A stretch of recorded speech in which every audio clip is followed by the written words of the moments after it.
89.6 FM ये है गोंडा शहर की धड़कन। और ये गोंडा शहर की धड़कन इसलिए है क्योंकि गोंडा के जो बहुत ही नायाब हीरे हैं, जो गोंडा में रहकर गोंडा के शहर के लोगों के लिए बहुत सारे काम कर रहे हैं, उन लोगों को हम आमंत्रित करते हैं कि हमारे स्टूडियो में आए और हमारे साथ कुछ बातचीत करें, किसी भी एक ऐसे मुद्दे को लेकर, किसी भी एक ऐसे विषय को लेकर जो गोंडा के लोगों की जागरूकता के लिए अति अनिवार्य है। और आज ऐसे ही एक मेहमान आए हैं हमारे स्टूडियो में, जिनका नाम है doctor Sumit Kumar Maurya ji. Welcome sir. Thank you, धन्यवाद। नमस्कार और बहुत बहुत स्वागत आपका 89.6 एफएम रेडियो ज्ञानस्थली के इस स्टूडियो में। सर, डॉक्टर सुमित कुमार मौर्य जी होम्योपैथिक की प्राइवेट प्रैक्टिशनर हैं और पिछले लगभग 7 वर्षों से कर्नेलगंज में प्राइवेट प्रैक्टिस कर रहे हैं।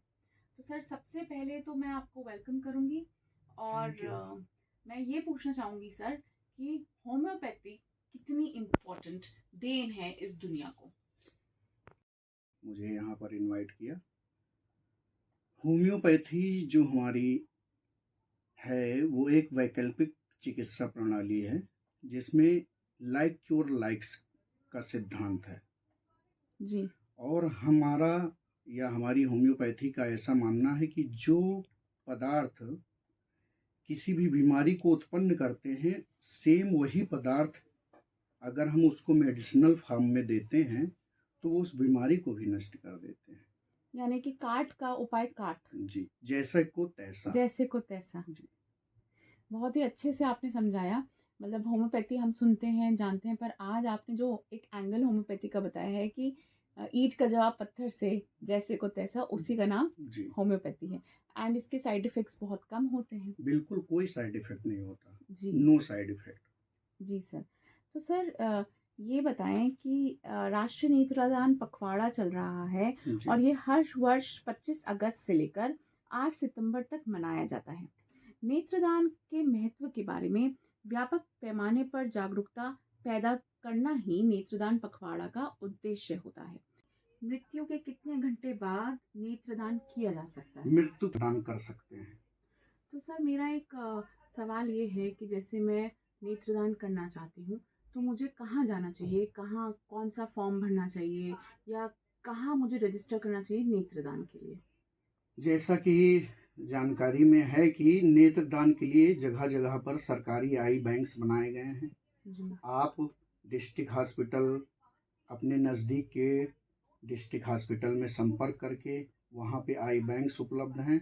आप डॉक्टर से सारी जानकारी लेकर उनको फॉर्म भर के आप वो प्रोसेस कर सकते हैं। जी, यानी कि जिला अस्पताल में जाकर वहाँ आई बैंक्स हैं, वहाँ से फॉर्म ले सकते हैं और उस फॉर्म को फिल कर सकते हैं। तो सर, जैसे किसी प्रियजन या किसी की भी मृत्यु हो गई परिवार में और उस व्यक्ति ने नेत्रदान के लिए संकल्प लिया हुआ था, फॉर्म भरा हुआ था, तो क्या परिजनों को बहुत ज़्यादा फॉर्मेलिटीज़ या भागदौड़ करने की ज़रूरत है? जैसे व्यक्ति की मृत्यु हो गई और उसी ने नेत्रदान का संकल्प लिया था, फॉर्म भर दिया था, तो अब उसके परिजनों को क्या करना है? ऐसा है कि हम केवल एक सिंपल सा प्रोसीजर है ये, इसके बारे में केवल हमको एक बार वहाँ खबर करनी होती है कि हमारे जो सगे संबंधी थे जिनकी मृत्यु हो गई है, उन्होंने नेत्रदान का संकल्प लिया था, वो टीम हमारी तुरंत घर पे आ जाएगी। बस एक कॉल हाँ, करना बस एक कॉल करना है जी। और 4 से 6 घंटे के अंदर आप कर सकते हैं और वो कार्निया ट्रांसप्लांट 10 मिनट का प्रोसेस होता है। तो वो घर पे ही बॉडी के घर पे ही कर जाएगा सकते हैं जी। या फिर बॉडी को ले जाएंगे? नहीं, कहीं नहीं ले जाने की जरूरत है। घर पे ही छोटा सा चीरा लगा के वो अपना, पूरी आंख कभी नहीं निकाली जाती, केवल कार्निया जो ब्लैक कलर का होता है, जो पारदर्शी हमारे आंखों का एक आवरण होता है जिसको हम लोग कार्निया बोलते हैं, जी जी, उसी को निकाल के बस ये सिंपल सा प्रत्यारोपित कर दिया जाता है। जी। यानी कि ये बहुत ही एक आसान प्रक्रिया है। बहुत ही आसान। क्योंकि अक्सर लोग नेत्रदान के लिए प्रेरित तो हो जाते हैं, पर फिर सिर्फ ये उनके मन में एक डाउट, एक शंका रहती है कि मरने के बाद बहुत ज्यादा हैसल ना हो जाए, कहीं परिजनों को कहीं दिक्कत ना हो, फिर हमारी बॉडी को कहीं ले जाएं, बहुत ज्यादा हमारी बॉडी को इल ट्रीट करें। तो इसीलिए जो लिसनर्स हमें सुन रहे हैं, हम उन्हें बता दें कि यदि आप नेत्रदान का संकल्प लेते हैं मृत्यु के बाद, तो आपके परिजनों को सिर्फ एक कॉल करना है, टीम आपके घर पे आएगी और 10 मिनट के अंदर जो कॉर्निया है वो आंखों से नेत्रदान जिस व्यक्ति ने लेने का संकल्प किया था उससे वहीं के वहीं आप ही के घर पे वो निकाल लेंगे और फिर वो प्रक्रिया जो है वो पूरी हो जाएगी। तो आपकी कॉर्निया की वजह से कोई व्यक्ति इस दुनिया को देख पाएगा। तो यानी कि आपका जो प्रिय व्यक्ति है वो तो चला जाएगा और उसकी कॉर्निया जीवन भर के लिए जीवित रह जाएगी।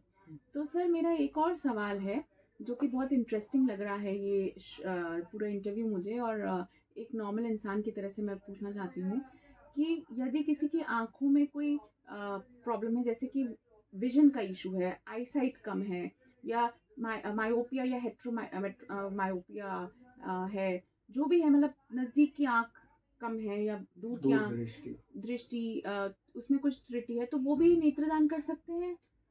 देखिए, नेत्रदान कोई भी स्वस्थ व्यक्ति या छोटी सी या बड़ी सी, बहुत बड़ी बीमारियां ना हो वो भी कर सकता है। कुछ बीमारियों को इसमें बांटा गया है कि ऐसे लोग केवल नेत्रदान नहीं कर सकते, जैसे हेपेटाइटिस बी है, एड्स है, और जैपनीज इंसेफ्लाइटिस है, या रेबीज के पेशेंट हैं, सेप्सिस एक होता है उसके पेशेंट हैं, या कोई व्यक्ति जो डूब के मर गया हो, ऐसे व्यक्ति को छोड़ के बाकी 2 वर्ष से लेके 75 वर्ष की आयु का कोई भी व्यक्ति कॉर्निया दान कर सकता है।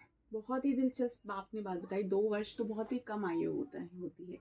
2 वर्ष से लेकर 75 वर्ष की आयु तक कोई भी व्यक्ति नेत्रदान कर सकता है, बस जिसको एड्स ना हो, यानी कि HIV पॉजिटिव ना हो, हेपेटाइटिस ए ना हो, उसके अलावा हेपेटाइटिस बी, हेपेटाइटिस सी, कोई भी, कर केवल सकते एक हैं। मैंने हेपेटाइटिस हेपेटाइटिस बताया। ए, हेपेटाइटिस हेपेटाइटिस में कई कई सारे जितने भी हैं सभी नहीं कर सकते। नहीं कर तो सकते। हेपेटाइटिस के मरीज, यानी कि हेपेटाइटिस ए बी सी के मरीज, HIV पॉजिटिव मरीज जो डूब के जिसकी मृत्यु हुई है वो व्यक्ति, ये लोग नेत्रदान नहीं कर सकते। बाकी सब लोग कर बाकी सकते। सब 2 वर्ष से लेकर 75 वर्ष की आयु तक नेत्रदान कर सकते हैं।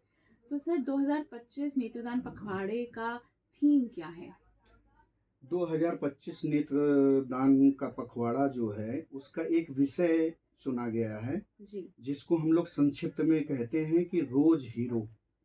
जी, रोज हीरो आप कार्निया दान करके अपने को हीरो घोषित कर सकते हैं। ये इस 2025 का एक विषय लिया गया है। जी, तो यानी कि यदि आप हीरो हैं तो उसके लिए आपको सलमान खान की तरह नहीं लगना है और कॉर्निया दान करना है। तो हीरो बनने के लिए कॉर्निया दान करिए। तो ये जो पखवाड़ा है इसका यही उद्देश्य है कि ज़्यादा से ज़्यादा लोगों को ये उम्मीद भी दी जाए कि उनका बहुत जल्द वो देख पाएंगे, और जो लोग स्वस्थ हैं उनको प्रेरित किया जाए कि मृत्यु के बाद अपना कॉर्निया जो है दान करने का जीते जी वह भी संकल्प लें।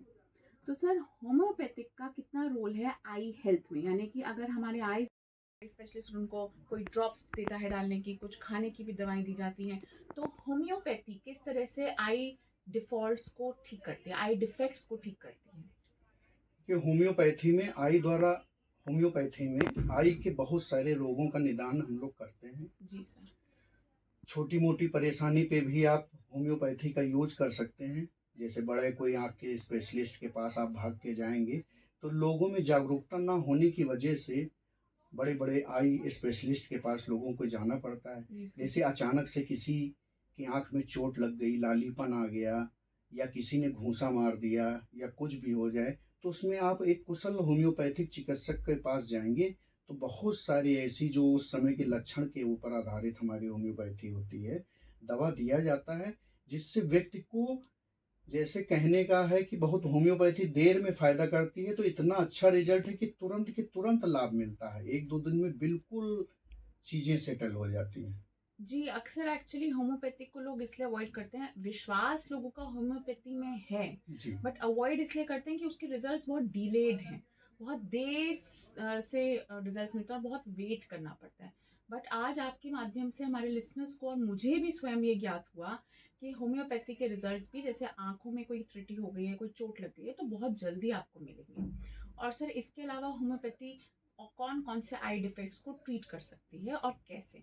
देखिए, होम्योपैथी में सबसे पहले तो आपने एक नाम सुना होगा बीमारी का, बिल्नी, अपनी गाँव की जी, भाषा में जी, और जी। गाँव में लोग करते हैं। जी। अंजनहरी भी उसको कहते हैं, जी, जी, जी। गुहेरी भी कहते हैं। जी, जी। ऐसी समस्याओं के लिए होम्योपैथी में तो बहुत ही अच्छा निदान है। जी। आप किसी की पलकें जब सूज जाती हैं, ऊपर की आईलिड होती है या लोअर लिड होती है, आप किसी कुशल होम्योपैथिक चिकित्सक के पास जाएँगे, तो वो ऊपर की आईलिड है तो उसमें कुछ पल्सेटिला, स्टिफेस, गैरिया या ऐसी-ऐसी दवाइयाँ हैं हमारे पास जो देता है। और मैंने तो यहाँ तक भी पेशेंट अच्छे किए हैं कि एक बार देने के बावजूद आज 5-10 साल में जिसको बार-बार रिपीट होता था 6-6 महीने में, आज तक 5 साल में मैंने वो केस ही नहीं देखा, दोबारा हुआ ही नहीं। हुआ ही नहीं। यानी कि होम्योपैथी जड़ से ट्रीट करती है। बिल्कुल, और इसके अलावा भी सर कुछ और? बहुत सारी और सब बीमारियाँ हैं, जैसे ब्लिंकिंग आँखें आपने देखा होगा, कभी-कभी जी, लोग जी, जी। फड़फड़ाने लगते हैं, उसमें भी हमारी बहुत अच्छी होम्योपैथिक की दवाइयाँ हैं।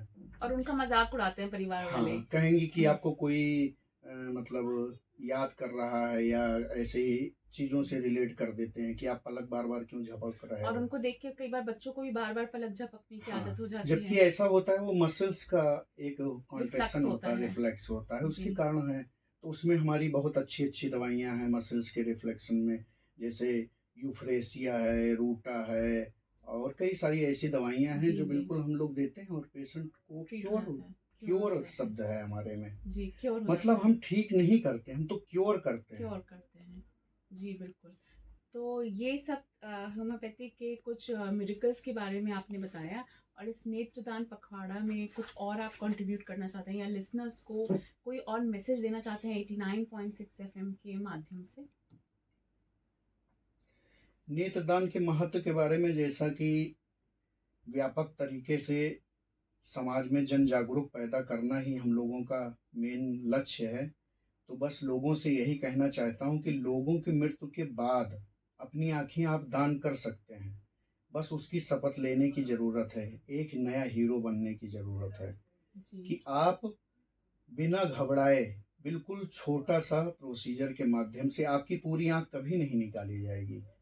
आप नेत्रदान कर सकते हैं। आप केवल संपर्क करिए आई बैंक के पास। और लाखों दृष्टिहीन जो बच्चे हैं, कभी-कभी देखते हैं इंडिया में 40वां नेत्रदान पखवाड़ा इस समय मनाया जा रहा है, जी। 25 अगस्त से लेके 8 सितंबर के बीच में। जी। तो पहले का डाटा करीब था कि लाखों लोग ऐसे हैं जिसमें मात्र 30% ही हमारे पास कार्निया हैं।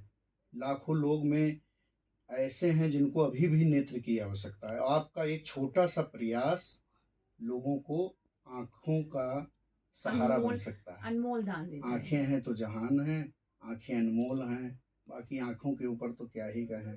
जी, बिल्कुल। आँखों से ही सब कुछ है, सब क्योंकि कुछ है। आँखें ही हमें सबसे पहले प्रतीत कराती हैं कि हम ईश्वर की सुंदर दुनिया का एक छोटा-सा हिस्सा हैं। हिस्सा है।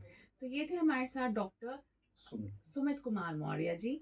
और इन्होंने बहुत ही खूबसूरती से ना ही सिर्फ नेत्रों का अनमोल जो दान है ईश्वर ने हमें दिया है और आगे हम किस तरह से दे सकते हैं ये बताया, पर होम्योपैथी से संबंधित भी बहुत सारी अनमोल जानकारी इन्होंने आज मुझे दी। और मुझे I am sure, very much sure कि हमारे लिसनर्स को भी इससे बहुत सारी जानकारी प्राप्त हुई होगी।